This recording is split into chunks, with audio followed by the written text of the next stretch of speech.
Olympia and Le Déjeuner sur l'herbe are paintings that had a huge influence on the 19th century art world. They were both impactful and controversial. If you want to know why, you can watch the video we made on Le Déjeuner sur l'herbe. Both paintings are some of Édouard Manet's most praised artworks, and we could add to them a bar at the Folies-Bergère, his last and final painting. It's believed to be a great depiction of late 19th century modernity with all its tension and confusion. A barmaid is unsettlingly looking at us with a blank stare. This, of course, is characteristic of Manet. She's standing behind a counter on which we can see bottles of alcohol, some flowers, and some fruits. So far, the painting could be perceived as mundane, but one cannot ignore the final part of this image, the part that puts this image in context and, at the same time, gives it its mystery. This would be its background. The background gives us clues as to where we are. There's a balcony, a fancy chandelier, and even the hanging feet of an acrobat. We're at a café-concert, a type of upper-middle-class bar which was very popular during Manet's time. But if you haven't noticed yet, this background isn't actually behind the bartender. She's standing in front of a mirror. You can see this by looking at the smudges on the glass, the mirror's golden frame, and the reflection of the woman. This is where the painting gets confusing. Though the bartender is facing us and the mirror is perpendicular to us, her reflection is awkwardly thrown to the right. Normally, it should be right behind her. Here, the bottles are on the edge closest to the mirror, while the reflection shows that they're on the opposite edge. Even more strangely, Manet paints a character facing the bartender, meaning we can assume that this person with the top hat is us. Manet paints the viewer. All of this is very strange, confusing, and riddled with disconnection. There's a blatant disconnection between the real world where the bartender stands and the reflected world. We could even say that there's a triple disconnection between our own real world, the one Manet paints, and the reflection. There's also a disconnection between the woman and her surroundings. She's completely absent-minded and looks tired. She's disconnected from all the action around her. There's finally a disconnection between us, the viewer, and the portrait Manet makes of us. Manet died in 1883, the year following the completion of this painting. That exact same year, a philosopher you probably know also died. His name is Karl Marx. I'd like to offer you something slightly different in this video and use a concept developed by Marx to understand this painting differently and introduce you to this said concept. Having talked about the importance of disconnection in this painting, we can use Marx's theory of alienation to analyze it. To understand alienation, we must first understand what, to Marx, made humans human. The answer, put simply, is work, consciously shaping the world around us, using our creativity and personality, putting our life force into an object, making this object part of us, part of our identity. Work allows us to develop and define ourselves through our productive activity. This is what, according to Marx, makes us human. Alienation is the separation between an individual and what makes them human. Being alienated is, in a way, being dehumanized.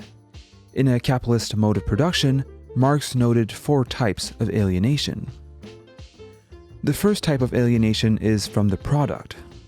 The worker is disconnected from the product in many ways. They are disconnected from the materials and the tools they use to produce, since those do not belong to the worker, but to the employer. Even time doesn't belong to the worker, as wage labor makes the worker's time belong to the employer. The worker is also disconnected from the product since they can't use what they produce. What they make isn't theirs. The product of your labor is not yours. You're working for somebody else. You therefore feel disconnected from the product because you care little about it. You have little to no concern for it, as it isn't the extension of your personality. You don't feel like you can identify to the things you make anymore.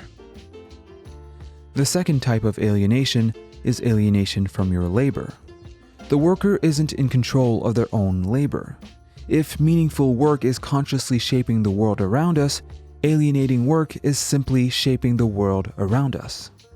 The decision about what is being shaped or how it's being shaped isn't made by the workers.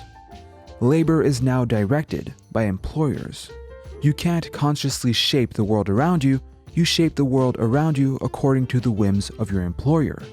The worker is disconnected from the actions of his labor as the worker doesn't have a say on how it's used. The third type of alienation is alienation from ourselves or to our historicity. Basically, we are disconnected from what makes us historic beings. Innovation and development allow us to grow and leave our mark on society and history. If innovation has to be done through labor and labor is out of the worker's hands, then the ability to innovate is monopolized by the employer. Only the employer can allow some kind of improvement by directing production. For that reason, workers can't leave a mark on history through their labor. They are alienated from history. Lastly, there's alienation from others. This type of alienation can be understood by thinking about it in terms of individualism. Workers become replaceable as they are reduced to instruments to the employer. Their only purpose is to labor. This makes workers compete against each other for jobs and for promotions. If labor once was highly cooperative, capitalism makes it competitive and disconnects people from each other. So, in a nutshell, alienation is the workers' feeling of disconnection from what they produce, from their own labor, from history, and from their community. All of it is, to Marx, a product of a capitalist mode of production. So how can we link this to a bar at the Folies-Bergère? The worker, in this case the bartender, is alienated. She's alienated from what she produces. In this case, if the labor is her interaction with clients, then we can clearly see how disconnected she is from them. The clientele at a bar is happy and entertained while she is emotionless. While the crowd is busy and agitated, she seems suspended in time. We can assume that she doesn't care for her clients or have any connection with what she produces. The only reason she's there is for a wage. Her labor is also disconnected from her.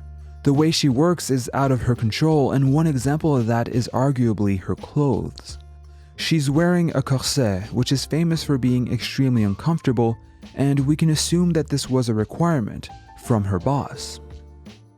Being disconnected from your labor is being told how to do your job, from the way you move to the way you act, and even to the way you dress. The bartender is alienated from others by the simple fact that she's the only figure in this image who isn't a reflection. She's alone from our point of view. Even if we consider ourselves a character in this painting, we're still disconnected from her because the counter is separating us and she isn't engaged at all. She's alone and she could be traded at any time by another bartender, and ultimately, it wouldn't matter. She's replaceable, and to me, this fact epitomizes the problem with alienation. It dehumanizes us.